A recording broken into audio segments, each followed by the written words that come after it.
दीपं नमाम्यहं मंगलदीपं नमाम्यहं मंगलदीपं नमाम्यहं। जोरदार तालियों के साथ आइए हम स्वागत करते हैं आज के इस कार्यक्रम का शुभारंभ दीप प्रज्वलन से और हम यही सम्मानित करते हुए कार्यक्रम के मुख्य अतिथि जी के रूप में परम आदरणीय श्रद्धेय माननीय उप मुख्यमंत्री जी को एक बार जोरदार तालियों के साथ स्वागत और एक छोटा सा स्मृति चिन्ह भेंट स्वरूप प्रदान करें।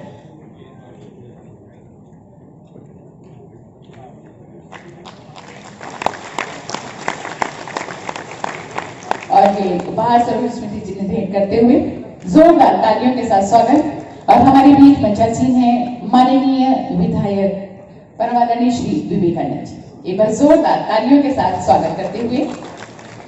हमारे बीच उपस्थित अपर आयुक्त ग्राम विकास श्री योगेश कुमार जी पुष्पों के माध्यम से अभिनंदन वंदन स्वागत और अंगवस्त्रम बढ़ाकर स्वागत करते हुए कार्यक्रम की अध्यक्षता कर रहे परम आदरणीय माननीय उप मुख्यमंत्री माननीय मंत्री ग्राम विकास महोदय, मंच पर आसीन माननीय विधायक खड्डा श्री विवेकानंद महोदय, हमारे संयुक्त आयुक्त तथा डीसी मनरेगा मुख्यालय, जनपदों से आए हुए समस्त उपायुक्त, BDOs, APO, account assistant, computer operator, ग्राम प्रधानगण, रोजगार सेवक व पंचायत सचिव, हम लोग आपसे पूर्व से ही मुखातिब हैं। मैंने आपको काफ़ी सारे बिंदु अभी बताए हैं, तो माननीय महोदय की अध्यक्ष को देखते हुए, व्यवस्था को देखते हुए मैं समय नहीं लूँगा। मैं अनुरोध करूँगा अपनी एंकर से कि माननीय महोदय आपको शुभाशीष कुछ मार्गदर्शन इसमें प्रदान करना चाहते हैं। लगातार माननीय महोदय हमें यहाँ पे मार्गदर्शन प्रदान कर रहे हैं, तो मैं बिना समय फर्दर लेते हुए सर को आमंत्रित करूँगा कि वो सीधे जो हमारी गैदरिंग है उनसे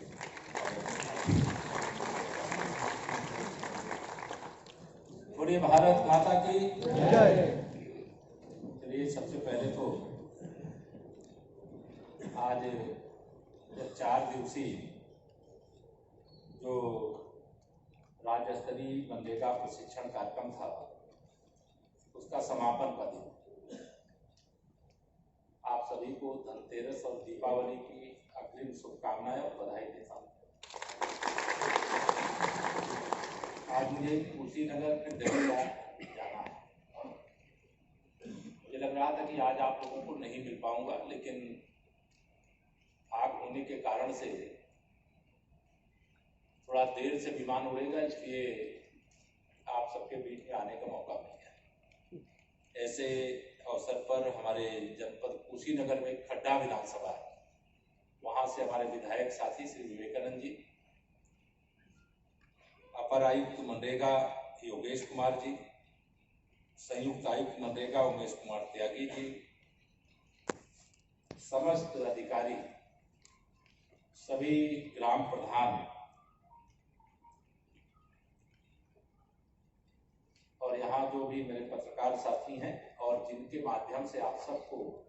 प्रशिक्षण प्राप्त होना है, ऐसे सभी अनुभवी जो भी प्रशिक्षक हैं।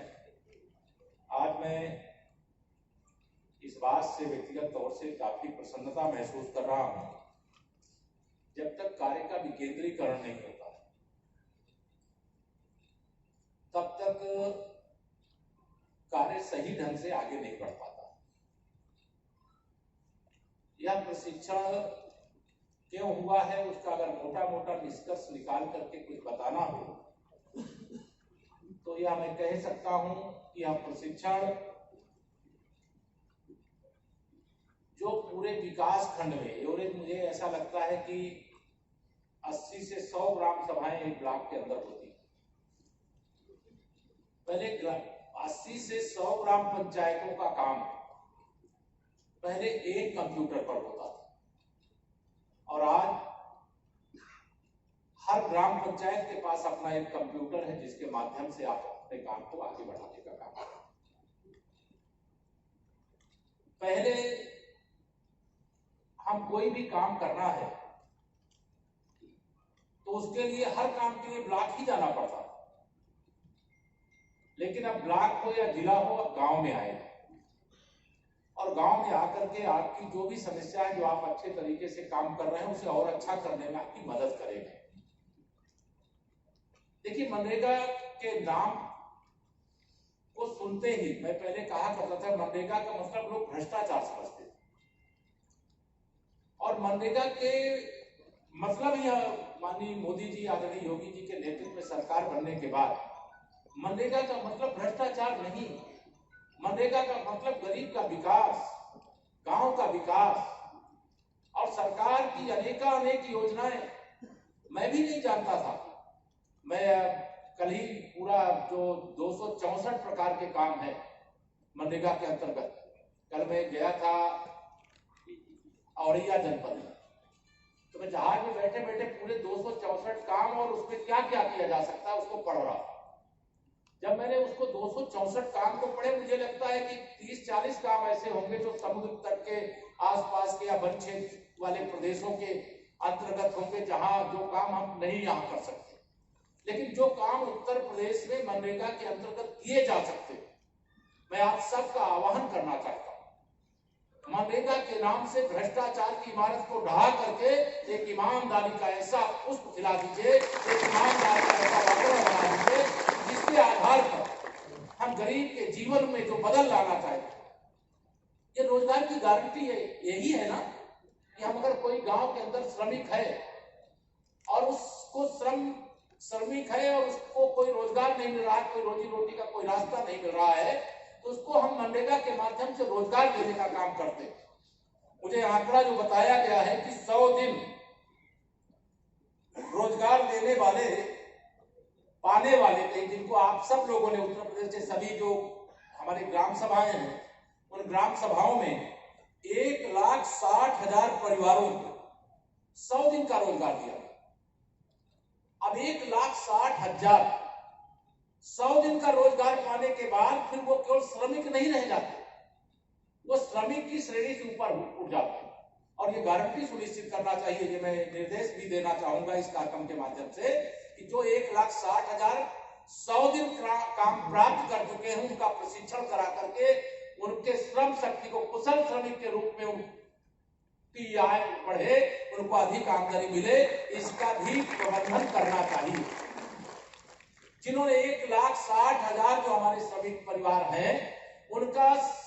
श्रम विभाग के पोर्टल पे पंजीयन होना चाहिए। मनरेगा के माध्यम से जो हमको श्रमिक के रूप में श्रम का जो मूल्य मिला है वो तो मूल्य मिला है, लेकिन सरकार की अनेक सुविधाएं हैं, शायद जिनका मैं समझ सकता हूं कि उसका कोई सत्र लिया गया नहीं लिया गया मुझे नहीं मालूम है, लेकिन श्रम विभाग के पोर्टल पर श्रमिक के रूप में पंजीयन होने के बाद अनेक सुविधाओं के आप अधिकारी हो जाते हैं। और इसलिए जागरूक एक ग्राम प्रधान वह है जो अपने गांव के श्रमिकों को कुशल श्रमिक बनाता और 100 दिन रोजगार देने की गारंटी सुनिश्चित कर दे, और 100 दिन रोजगार दे करके उस कुशल श्रमिक बना करके श्रम विभाग के पोर्टल पर उसका पंजीयन करा दे। आपको कंप्यूटर नेट के साथ आपके गांव में उपलब्ध है। अगर आपने ये काम करा दिया, आप कल्पना करिए कि 100 एक गांव एक लक्ष्य ले ले कि हम हर गांव के अंदर 200 की संख्या में ऐसे लोगों को तैयार करने का काम करेंगे, तो आप समझिए 58,000 से अधिक ग्राम सभाओं में हमारे कितनी बड़ी संख्या में उत्तर प्रदेश के अंदर कुशल श्रमिक तैयार हो जाएंगे। ये ध्यान रखना, रोजगार की समस्या नहीं है, समस्या कुशलता पूर्वक रोजगार को पाने वालों की है। आज कई ऐसी चुनौतियां हैं हमारे सरकार के अंदर भी, अनेक विभाग के अंदर भी, जहां कुशलता नहीं होने के कारण से, कई प्रकार के श्रम का ज्ञान नहीं होने के कारण से हमारे तमाम सारे बाहर के लोग भी आकर के काम करते हैं। उत्तर प्रदेश में सबके लिए दरवाजे खुले, लेकिन उत्तर प्रदेश तो अपने आप में इतनी बड़ी आबादी वाला राज्य है, जिस राज्य में अपने आप हम हर प्रकार के लोगों को यहाँ तैयार कर सकते हैं, प्रशिक्षित कर सकते हैं, उसका भी मनरेगा के अंतर्गत हमारे पास प्रबंधन है। मैं आप सब लोगों को यहाँ पर यह भी कहूंगा, एक मैं पिछले सत्र में आया था, मैंने जॉब कार्ड की चर्चा की थी। आज मुझे जो आंकड़े बताए गए उसके हिसाब से उत्तर प्रदेश में 2,39,00,000 परिवार ऐसे हैं जो जॉब कार्ड से आच्छादित हैं। अब उसमें से 1,71,00,000 जॉब कार्ड होल्डर योजना का लाभ ले रहे हैं। आज एक संकल्प यादी लेकर के जाइए। देखिए, यह सच किसी से छिपा नहीं है। कई लोग जॉब कार्ड बनवा लेते हैं, उसका लाभ लेते हैं, लेकिन जॉब कार्ड के आधार पर जो उन्हें अपने गांव के विकास में अपना योगदान, पारिश्रमिक जो प्रदान करना चाहिए वो प्रदान नहीं करते। जो ग्राम प्रधान सहित सभी अधिकारियों पर, जिले प्रदेश से लेकर के और जो ग्राम विकास अधिकारी तक, ग्राम प्रधान तक, मैं सबको यह अपील करूंगा कि यह हमारे राज्य को खोखला बनाता है। हमें राज्य को शक्तिशाली बनाने का काम करना, और राज्य को शक्तिशाली बनाने में आप सबका सहयोग चाहिए। अगर आज इतनी सारी व्यवस्थाओं का आप कल्पना करिए, अगर आप चाहोगे, अभी मैं एक आंकड़ा मुझे यहाँ पर दे रहे थे कि जिन गांवों के अंदर ग्राम पंचायत भवन आपका सक्रिय रूप से काम करना शुरू कर दिया, जहां निष्क्रिय है कि वो लगभग 5 लाख का काम करता, लेकिन जहां का पंचायत भवन आपका सक्रिय है, वहां की सारी व्यवस्था सही है, जहां के प्रधान की रुचि है, जहां के ग्राम पंचायत और ग्राम विकास अधिकारी की रुचि है, जहां के रोजगार सेवक की रुचि है, उस गांव के अंदर 10 से 15 लाख रुपए का काम किया जाता है। ये बड़ी बात है। ये 10 से 15 लाख का आंकड़ा, आप इसको 25 लाख तक ले जाइए हर गांव सभा, और ये आप कर सकते हो। आपके यहाँ बहुत सारे ऐसे, जब हम लोग क्षेत्र में जाते हैं, बहुत सारे समाज में अच्छे काम करने वाले जैसे पर्यावरणविद हैं, उनकी सबसे बड़ी चिंता तो इस समय पेड़ों की कटाई होती है, पेड़ लगाए जाते हैं, उनको बचाने का कोई उपाय नहीं किया जाता। तो हमें पेड़ों को बचाने का भी उपाय करना, पेड़ों को लगाने का भी उपाय करना। हम अमृत सरोवर का निर्माण कर दें, और अमृत सरोवर निर्माण करने के बाद उसके चारों ओर अगर 2, 4, 10 बीघे 20 बीघे जमीन ऐसी है जिसको अमृत सरोवर के घेरे में हमने नहीं लिया है, तो किसी न किसी के अवैध कब्जे में रहेगी। चकमार गांव के अंदर, आप सब जो गांव से जुड़े हुए ग्राम प्रधान लोग जानते हो, गांव में डांड और मेड़ और छोटी छोटी बातों को लेकर के जान तक ले ली जाती है, कानून व्यवस्था की स्थिति खड़ी हो जाती है। जब सरकार ने ये तय किया है कि हम हर चक मार्ग को नाप करके चिन्हित करवा करके, और यह ध्यान रखना, जब न्याय की पीठ पर बैठ जाओ, जब आप गांव का नेतृत्व करने लगते हो, तब यह आपकी जिम्मेदारी हो जाती है कि पक्षपात न करो। जहां से चक मार्ग है वहां चक मार्ग निर्धारित हो जाए,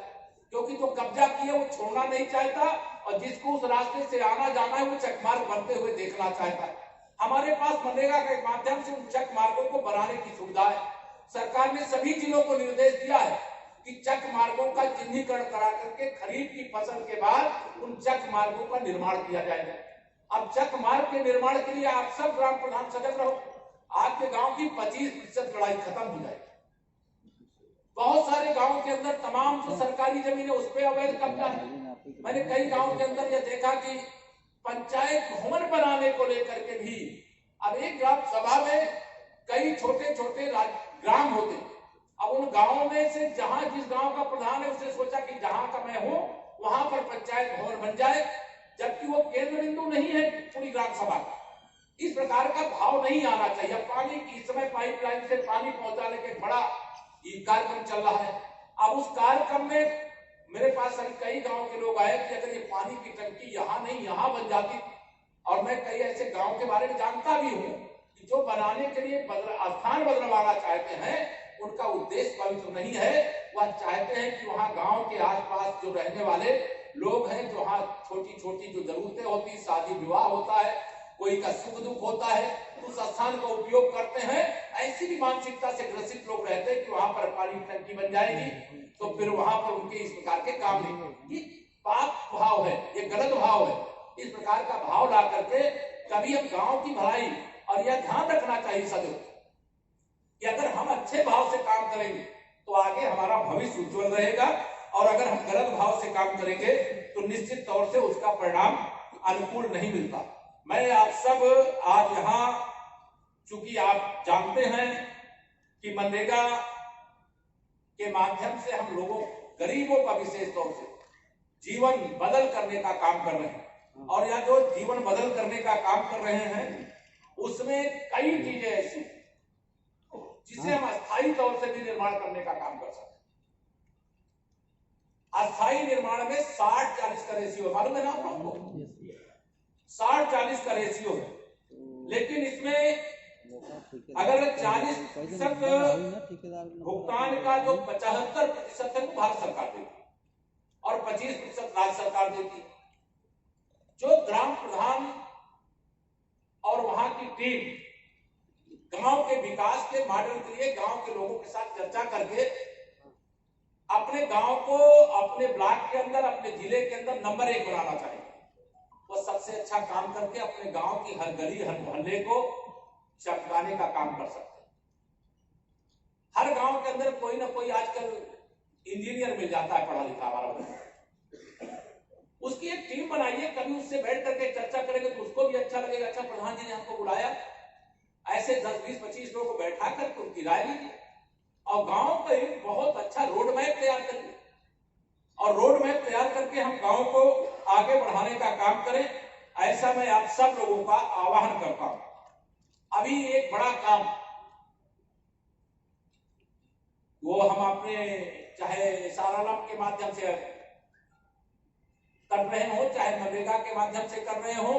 लेकिन यह ध्यान रखना है कि हम गांव के अंदर जो नर्सरी का निर्माण, उद्यान विभाग के माध्यम से बहुत सारे काम किए जा रहे हैं, वन विभाग के माध्यम से बहुत सारे काम किए जा रहे हैं। हमारे घर में अगर कोई सदस्य बीमार हो जाए, बिना देरी किए चाहे गांव के डॉक्टर को ही दिखाने के लिए ले जाते हैं, हम ले जाते हैं। लेकिन अगर हमारे गांव का कोई पेड़ बीमार हो जाए, अगर अपना स्वयं का पेड़ होगा, ऐसा गांव में जो रहता है प्रबंध की हमारा पेड़ है ये सूखने ना पाए, तो उसको तो बचाने का काम करते हैं। लेकिन जो गांव की